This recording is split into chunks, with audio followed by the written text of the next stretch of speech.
সকাল হলেই শুরু হয়ে যায় প্রতিদিনের নিত্য নতুন কাজ। একেক দিন একেক রকম কাজ থাকে। যেমন রান্নার বিভিন্ন আইটেম থাকে। একেক সময় একেক ধরনের কাজ করতে হয়, একেক সময় বৃষ্টি থাকে, একেক সময় ভালো আবহাওয়া থাকে। সবকিছু মিলে আবহাওয়ার সাথে কাজ করতে হয়।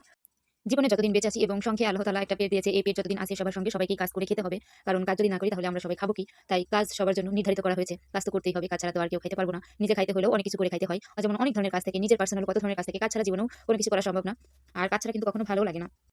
আসসালামু আলাইকুম। আমি নাজমিনারা ভাঙ্গা থেকে বলছি। নাজমিনারা ব্লগের পক্ষ থেকে আপনাদের সবাইকে জানাই স্বাগতম। কাছে এবং দূরে, দেশ এবং দেশের বাহিরে আমার যে সকল প্রিয় ভাইয়া, আপু, দিদিমণিরা, মাসিমণিরা, আন্টিরা ভিডিওটা দেখছেন, আশা করছি আল্লাহর অশেষ রহমতে আপনারা সকলেই ভালো আছেন। আলহামদুলিল্লাহ, আমিও আপনাদের সকলের দোয়ায় ভালো আছি। আপনারা আমার কয়েকটা ভিডিওতে দেখেছেন আমি কিন্তু ছাগলগুলোরে যত্ন করতাম, খাওয়াইতাম, ওদেরকে জাউন দিতাম। তো ওদেরকে বিক্রি করার পরে একটা গরু আনা হয়েছে। ওদেরকে ৪টা ছাগল ৪০,০০০ টাকা বিক্রি করে এরপরে একটা গরু আনা হয়েছে, সেইটাও ৪০,০০০ টাকা দিয়ে। ওই ছাগলগুলা আমার মা প্রায় দীর্ঘ ২ বছর পালছে, লালন পালন করছে। এরপরে ওদেরকে বিক্রি করছে। ওদের থেকে যে টাকাটা হয়েছে তারপরে এই যে একটা গরু কিনছে। তো আসলে কেউ যদি চলে যায় না, বা কেউ যদি না থাকে না, তো তার জায়গাটা কিন্তু প্রকৃতির নিয়মেই পূর্ণ হয়ে যায়। কেউ না কেউ এসে পূর্ণতা ঠিকই করে নেয়। সে মানুষের ক্ষেত্রেই হোক, পশু পাখির ক্ষেত্রেই হোক, জমির ক্ষেত্রেই হোক, যে কোনো ক্ষেত্রেই, অফিসে আদালতে যে কোনো ক্ষেত্রে আপনি যখন থাকবেন না, আপনার জায়গাটা কিন্তু অবশ্যই কেউ না কেউ পরিপূর্ণ করে দিবে।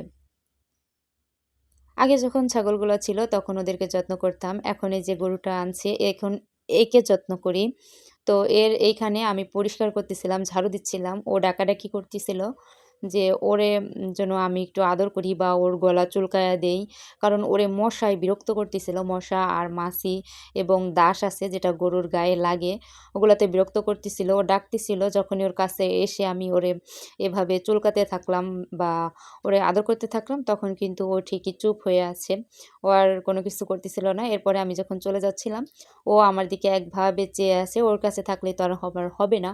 আরও কাজ আছে, সেগুলোও করতে হবে। এই যে হাঁস মুরগি আছে, ওদেরকে ছাড়তে হবে, ওদেরকে খাবার দিতে হবে, ওদের যত্ন করতে হবে।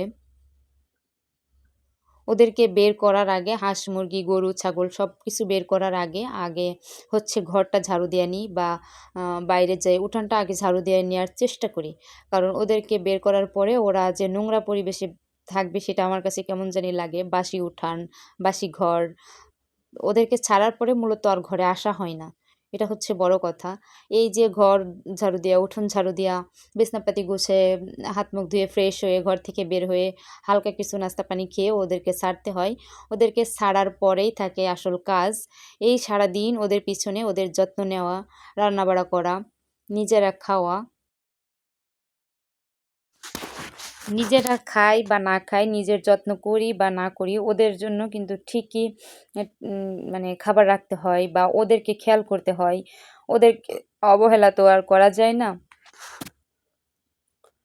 এই যে দেখতেই পাইলেন আপনারা, সকালে উঠেই আমি কিন্তু উঠোন যে ঝাড়ু আপনাদের সঙ্গে শেয়ার করেছি, উঠোন যে আমি ঝাড়ু দিয়েছি। তারপরে হচ্ছে গরুর যে জায়গাতে থাকে ওই জায়গাটা পরিষ্কার করে দিয়েছি।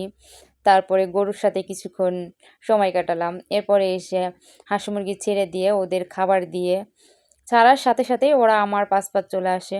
কারণ ওরা আমাকে চিনতে পারে, আমি তো ওদের খাবার দেই, সব কিছু করি। আপনি যখন মানুষজন পালবেন বা কাউকে পালবেন, কাউকে আদর করবেন, যে কোনো মানুষ বা পশু পাখি যাই হোক, তারা আপনার মুখের দিকে চেয়ে থাকবে। এরপরে ওদের খাবার দিয়ে ওদের পুকুরে আমি মোটর দিয়ে পাইপ দিয়ে পানি দিচ্ছিলাম। এখন তো চৈত্র মাস, কোথাও একটু পানি থাকে না। এই মোটর দিয়েই পানি দিতে হয়। তারপরে বৃষ্টি হচ্ছে না কোথাও। জানি না অন্য কোথাও বৃষ্টি হচ্ছে কিনা, আপনারা কমেন্ট বক্সে জানাতে পারেন কোন কোন এলাকাতে বৃষ্টি হচ্ছে। আমাদের এখানে বৃষ্টি হচ্ছে না।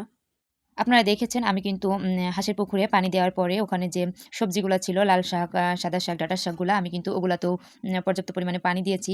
কারণ কোথাও তো পানি নাই, পানি দিতেই হয়। এরপরে আমি পুঁইশাকগুলা বেছে কিছুটা পলিতে করে রেখে দিয়েছিলাম আর কিছুটা রান্নার জন্য রেডি করে নিয়েছিলাম। আজ আমি রান্না করেছিলাম সিলভার কাপ মাছ, পুঁইশাক আর হচ্ছে আলু দিয়ে চচ্চড়ি। রান্নাটা আমি হাতে মাখাই করেছিলাম। হাতে মাখায় রান্না করলে আমার কাছে বেশ ভালো লাগে। একেক সময় একেকভাবে রান্না করি, যখন যেভাবে মন চায়, যেভাবে খেতে ইচ্ছে করে। এটা হচ্ছে বড় কথা।